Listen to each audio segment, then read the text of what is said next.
अहिले काठमाडौँ भ्यालीभरि को भन्दा को बढी आकाशतिर लम्किने भनेर होडबाजी जस्तै चलिरहेको छ।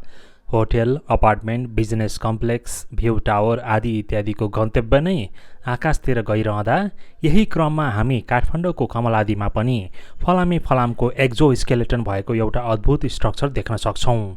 यो अरू केही नभएर स्काईवॉक टावर हो। अहिले कमलादी गणेश परिसर अगाडि बन्दैछ यो स्काईवॉक टावर।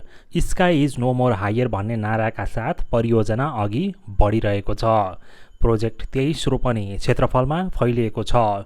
स्काईवॉक टावरको उचाइ करिब 230 फिटको हुनेछ र जसको माथिल्लो भागमा सिसाको भुइँ भएको ठाउँमा हिँड्न सकिनेछ र आकाशमै हिँडेको अनुभूति पनि गर्न सकिनेछ। यस परिसरभित्र स्काईवॉक त प्रमुख आकर्षण नै भयो, तर त्यसका अलावा हरित बगैँचा, hotel, restaurant, swimming pool, gym र फिटनेस लगायत अफिस बिल्डिङहरू पनि हुनेछन्।